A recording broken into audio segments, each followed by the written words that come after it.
बिस्मिल्लाहिर्रहमानिर्रहीम। अस्सलाम वालेकुम जी। सेकेंड ईयर, कैसे मिजाज हैं आपके? यकीनन छुट्टियां बहुत अच्छी गुजर रही होंगी।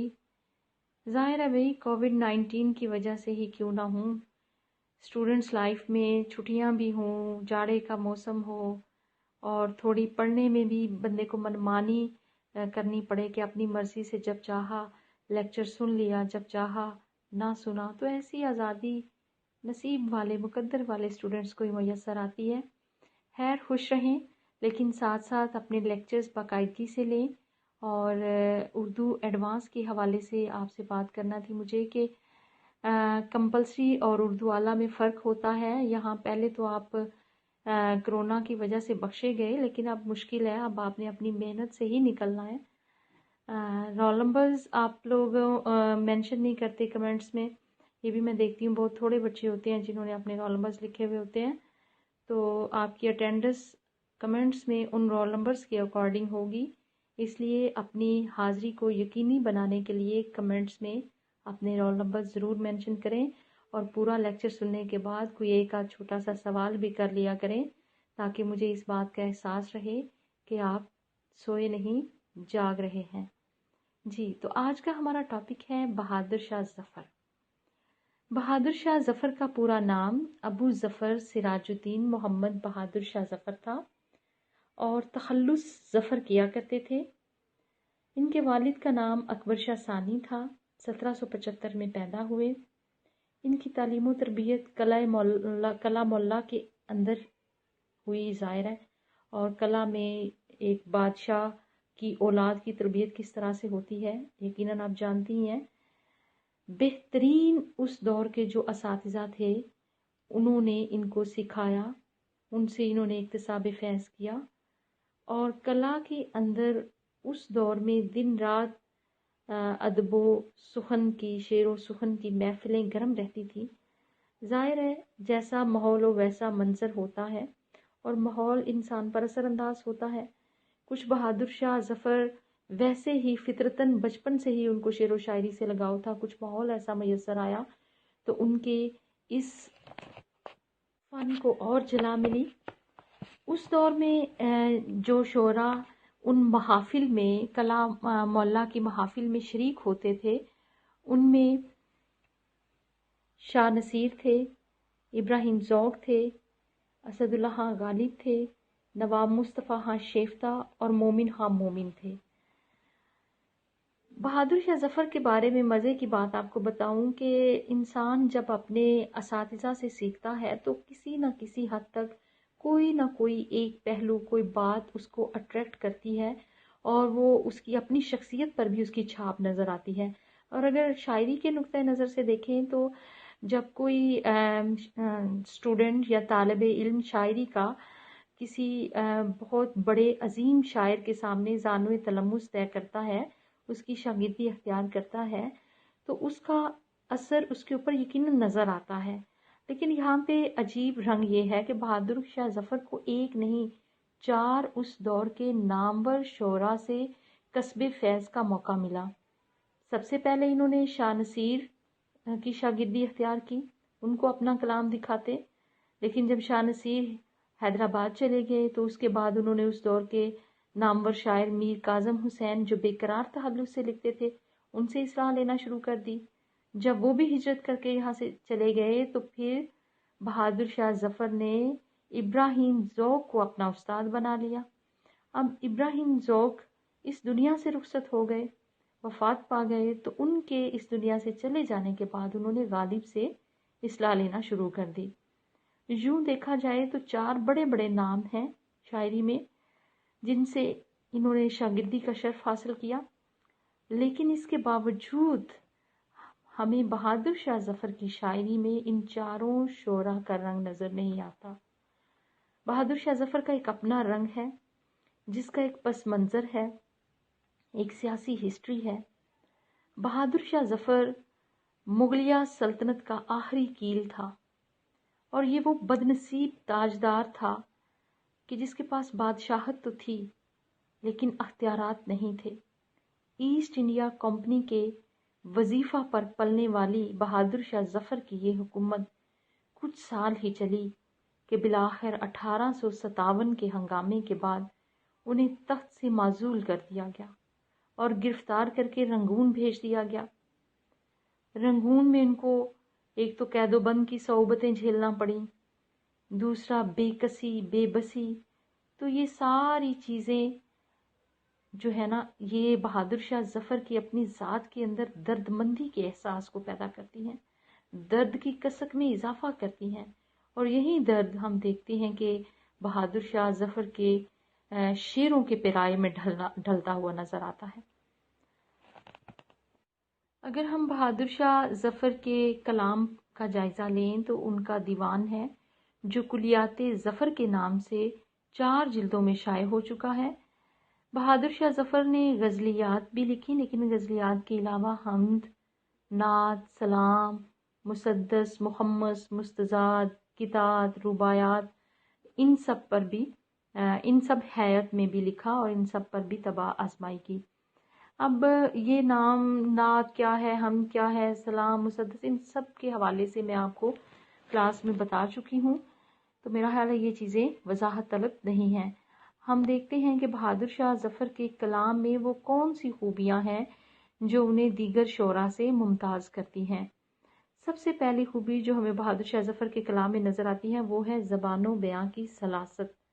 ان کے اشعار سلیس ہیں، سادہ ہیں، عام فہم ہیں، اور بات ایسی ہے ان کے اشعار کے اندر جو سیدھی دل میں اتر جاتی ہے، یعنی مؤثر انداز میں بات کہنے کا ہنر وہ جانتے ہیں۔ پھر کلام اللہ کے اندر جیسا کہ میں نے بتایا کہ بڑے بڑے شعراء کی صحبت میں وہ پلے بڑے، اور دلی والے تو ابھی بھی اپنی زبان پر اتنے نازاں ہوتے ہیں اور بولنے کے حوالے سے وہ اتنے کانشیس ہوتے ہیں کہ اگر قبرستان کو قبرستان کہہ دیا جائے تو وہ اس بات پہ بھی برا مان لیتے ہیں اور کہتے ہیں کہ نہیں، اس کو آرام گاہ کہا جائے۔ انہیں اپنے اہل زباں ہونے پہ ناز بھی ہے۔ اہل زباں ہونے کا مطلب یہ نہیں ہے کہ ہم مطلب کوئی زبان بولنا جانتے ہیں، نہیں، ہم اس زبان کو اس کی صحت کے ساتھ بولنا جانتے ہیں، زبان کہلاتے ہیں۔ اب بات ہو رہی ہے بہادر شاہ ظفر کی، تو کلام اللہ کے اندر ظاہر ہے روزمرہ اور محاورات کا استعمال ہوتا تھا اور زبان کے صحت کا خیال رکھا جاتا تھا، تو اس طرح سے ان کے شعروں میں بھی ہمیں زبان کے حوالے سے وہ حسن اور تاثیر نظر آتی ہے، اور وہ اپنے کلام کو مزید مؤثر اور پر اثر بنانے کے لیے ہندی تراکیب کا بھی استعمال کرتے ہیں، لیکن اس کے باوجود ان کی زبان سلیس ہے، رواں ہے، عام فہم ہے۔ دوسری جو سب سے بڑی خوبی ہمیں بہادر شاہ ظفر کے کلام میں نظر آتی ہے وہ ہے سوز و گداز۔ سوز و گداز کیا ہے؟ سوز و گداز کلام کے اندر تبھی آتا ہے جب کسی کا دل دردآشنا ہو یا اس میں درد مندی کا احساس ہو۔ اب ایک بادشاہ ہو تو عام طور پہ بادشاہوں کے ہاں یہ چیز ہمیں کم نظر آتی ہے، رئیسوں کے ہاں، نوابوں کے ہاں اس چیز کا فقدان ہوتا ہے، درد مندی کا۔ لیکن ظفر ایک ایسے بادشاہ تھے جو برائے نام تھے، انہوں نے مجبوری اور بے بسی کے جس احساس کو محسوس کیا اس کو شاید ہی تاریخ میں کسی بادشاہ نے محسوس کیا ہو۔ اس وجہ سے ہمیں ان کے کلام میں سوز و گداز نمایاں نظر آتا ہے۔ سوز و گداز حقیقی ہے، یعنی ایسا بھی نہیں ہے کہ اس میں کوئی مصنوعی پن نظر آتا ہے۔ وہ خود اپنی اس بے بسی پر کس طرح سے لکھتے ہیں، یا مجھے افسر شاہانہ بنایا ہوتا، یا میرا تاج گدایانہ بنایا ہوتا۔ رنج و الم اور بے بسی، لاچاری کے حوالے سے بے شمار ایسے اشعار ہمیں بہادر شاہ ظفر کے کلام میں ملتے ہیں۔ میرا رنگ روپ بگڑ گیا، میرا یار مجھ سے بچھڑ گیا، میرا رنگ روپ بگڑ گیا، میرا یار مجھ سے بچھڑ گیا، جو چمن خزاں سے اچھڑ گیا، میں اسی چمن کی بہار ہوں۔ مزید لکھتے ہیں، لگتا نہیں ہے دل میرا اجڑے دیار میں، کس کی بنی ہے عالم ناپائیدار میں، ان حسرتوں سے کہہ دو کہیں اور جا بسیں، اتنی جگہ کہاں ہے دل داغدار میں۔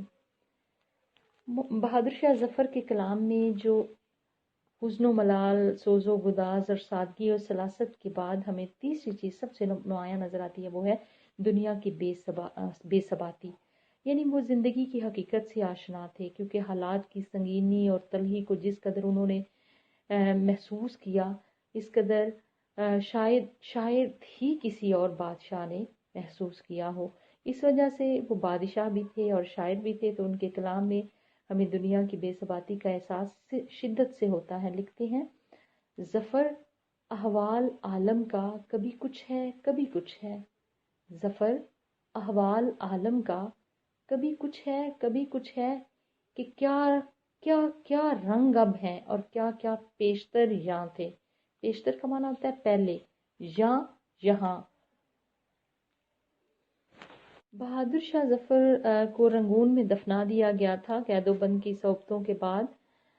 और रंगून में कहते हैं कि जिस जगह बहादुर शाह ज़फ़र को दफनाया गया वो उनकी हकीकी कब्र की जगह नहीं है। ये अंग्रेज़ जिनकी तहजीब से हम बड़े मुतासर नज़र आते हैं, अगर तारीख़ के अंदर से उन वाक़यात को निकालें और पढ़ें तो आपके रोंगटे खड़े हो जाएंगे कि ये कितने मुतासब थे, कि मरने के बाद भी ये मुसलमानों के साथ क्या सलूक करते हैं कि बहादुर शाह ज़फ़र की वफ़ात के बाद उन्हें दफनाया गया और फिर उस कब्र का नामो निशान मिटा दिया गया।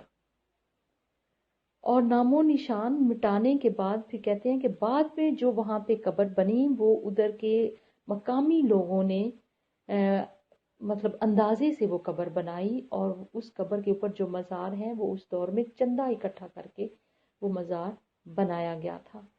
तो ये आलम था इस मुहज़्ज़ब कौम की सफाकी का। खैर, हम बात कर रहे थे बहादुर शाह ज़फ़र के कलाम में पाई जाने वाली खुसूसियात का। तो बहादुर शाह ज़फ़र का के कलाम का एक एक शेर अपने अंदर किस तरह से एक गम की और नूतियत और यासियत की फ़िज़ा लिए हुए है। लिखते हैं, पसे मर्ग मेरे मज़ार पर जो दिया किसी ने जला दिया, उसे आह दामने बाद ने सरे शाम ही से बुझा दिया। सहले मुमतना के बारे में मैं आपको पहले बता चुकी हूँ कि ये ऐसी सन्नत होती है कि जब कलाम में सादगी को यानी किसी मफ़हूम को इतने सादा अंदाज में, किसी मुश्किल बात को सादा अंदाज में कोई शायर यूं बयान कर दे कि गोया उसने सादा गोई का हक अदा कर दिया हो, कि इससे बढ़कर उस बात को, उस कलाम को सादा अंदाज में ना बयान किया जा सके। हमें बहादुर शाह ज़फ़र के यहाँ बेशक मुश्किल ज़मीनें भी नज़र आती हैं कि मुश्किल और संगलास ज़मीनों में लिखते हैं, लंबी बहरों में लिखते हैं, लेकिन छोटी बहरें भी हैं और सहले मुमतना की बेहतरीन मिसालें हैं। जैसे वो लिखते हैं, किसी ने उसको समझाया तो होता, किसी ने उसको समझाया तो होता, कोई यहाँ तक उसे लाया तो होता। यानी बिल्कुल सादा और आम फहम अंदाज सहले मुमतना की बेहतरीन मिसाल। जैसा कि मैं पहले भी ये बात आपके गोशे गुजार कर चुकी हूँ कि हमें बहादुर शाह ज़फ़र के हाँ ना तो गालिब जैसा फ़लसफ़ा नज़र आता है और ना ही गालिब जैसा तसव्वुफ़ नज़र आता है।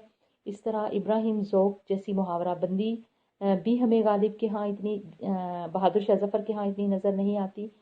और शाह नसीर थे इनके उस्ताद, तो उन जैसी मज़मून आफरीनी और शिकोए अल्फाज भी इनके यहाँ नहीं है। लेकिन इन सब के बावजूद बहादुर शाह ज़फ़र के कलाम में हमें कादरुल कलामी नज़र आती है। और कादरुल कलाम होने की सबसे बड़ी दलील ये है कि उन्होंने पंजाबी ज़ुबान में भी अशार लिखे, कहे। अच्छा जी, इसके बाद है कि उनके यहाँ हमें मामला बंदी नज़र आती है। मामला बंदी, इश्क के हवाले से मामला बंदी किस तरह से है, शेर सुनने के बाद यकीनन आपको पता चल जाएगा। मैंने चाहा था उसको रोक रखूं, जाए जान भी तो उसे जाने ना दूं। मैंने चाहा था उसको रोक रखूं, जाए जान भी तो उसे जाने ना दूं, कि ये सौ सौ जतन तो हजार फसूं, ना रहा ना रहा ना रहा। यानी अपने महबूब को हर तरह से मनाने की कोशिश की, लेकिन उसमें कामयाबी नहीं हुई। बहादुर शाह ज़फ़र के यहाँ हमें अखलाकी मसाइल भी नज़र आते हैं। बहुत सारे ऐसे अशार हैं जिनमें उन्होंने अखलाकी मसाइल को मौज़ूए सुख़न बनाया। वो अखलाकियात और पंदो नसाए के मज़ामीन को यूँ बयान करते हैं کہ وہ اشعار ان کے ضرب المثل کا درجہ رکھتے ہیں۔ آپ نے یہ شعر ان کا پہلے بھی سنا ہوگا، ظفر آدمی اس کو نہ جانیے گا، ہو وہ کیسا ہی صاحب فہم و ذکا، جسے عیش میں یاد خدا نہ رہی، جسے تیش میں خوف خدا نہ رہا۔ غم، حزن اور اخلاقیات، سہل ممتنع، تشبیہات و استعارات کے علاوہ جو چیز ہمیں بہادر شاہ ظفر کے کلام میں نظر آتی ہے وہ ہے غنائیت، موسیقیت، ان کے تخیل کی بلندی اور فکر کی گہرائی۔ بے شک مجموعی طور پر ان کے کلام کی فضا کو سوگوار بنا دیتی ہے، لیکن ان کا جو آہنگ ہے وہ نہایت دلکش ہے۔ کہتے ہیں کہ بہادر شاہ ظفر کو علم موسیقی سے بھی خاصی رغبت تھی، دلچسپی تھی، اور یہی وجہ ہے شاید کہ ہمیں ان کے کلام میں موسیقی اور غنائیت ان دونوں کا امتزاج نظر آتا ہے۔ جیسے لکھتے ہیں، نہیں عشق میں اس کا تو رنج، ہمیں کہ شکیب و قرار ذرا نہ رہا، نہیں عشق میں اس کا تو رنج، ہمیں کہ شکیب و قرار ذرا نہ رہا، غم عشق کا تو اپنا رفیق رہا، کوئی اور بلا سے رہا نہ رہا۔ اگر ہم بہادر شاہ ظفر کے کلام میں سنگلاخ اور مشکل زمینوں کے حوالے سے مشاہدہ کریں تو بے شمار ایسے اشعار ہمیں دکھائی دیں گے جس میں انہوں نے مشکل زمینوں کو استعمال کیا۔ لکھتے ہیں، میرا تو حال ہونا آپ کی فرقت میں یوں ہی تھا، مجھے شکوہ نہیں تم سے، میری قسمت یوں ہی تھا۔ اچھا، ان کے ہاں ہمیں رائت لفظی کس طرح سے نظر آتی ہے؟ کہتے ہیں، ہوئی جس سبب ہم میں تم میں جدائی، نہ تم ہم سے پوچھو نہ ہم تم سے پوچھیں، یہاں تو یہ کر دے گی بیاں تو یہ کر دے گی ساری خدائی، نہ تم ہم سے پوچھو نہ ہم تم سے پوچھیں۔ کچھ الفاظ ہیں جو آپ کی ٹیکسٹ بک کے اوپر ان کا مختصر تعارف دیا ہوا ہے، اس میں مشکل ہے، خاص طور پہ زندگی کا جزو لائنفک ہوتا ہے کہ زندگی کا مین مرکزی جزو۔ داہلیت کے بارے میں بھی میں آپ کو پہلے بتا چکی ہوں کہ در و بینی انسان کی اپنی ذات کا قرض، ذات کا دکھ، مشکل قوافی، یہ ترکیب بھی آپ کے لیے قابل فہم ہے۔ قوافی کافیہ کی جمع، موسیقیت پہ بھی ہم بات کر چکے ہیں، شستہ زباں یعنی رواں زباں، لطافت، شیرینی، مٹھاس، دلکشی، دل مو لینے والا انداز، سوز و گداز، یعنی ان تمام خصائص کے حوالے سے ہم نے ابھی بات کر لی۔ اس کے علاوہ اگر کوئی سوال آپ کے ذہن میں ہے، کوئی بات قابل فہم ہے، تو آپ کمنٹس میں سوال کر سکتے ہیں، میں الگ سے آپ کو آپ کے نمبر پہ کال کر کے یا واٹس ایپ پہ آپ کو اس سوال کا جواب دے سکتی ہوں۔ اس کے علاوہ اب بے شک آن لائن کلاس ہو رہی ہے، لیکن لکھنے کا سلسلہ آپ اسی طرح سے جاری رکھیں۔ بہادر شاہ ظفر کے حالات زندگی اور خصائص کلام، یہ پورا سوال اسی طرح ہیڈنگز کے ساتھ اس کے خصائص کلام کو آپ نے لکھنا ہے، اور ان کا تعارف بھی جیسا کہ آج ہم نے بات کی آپ نے یہ لکھنا ہے۔ اور جب آن لائن کلاسز کے بعد ہم دوبارہ کالج آئیں گے تو یہ پچھلا سارا ہوم ورک میں ایک ساتھ چیک کروں گی۔ آج کے لیے بس اتنا ہی، اللہ حافظ۔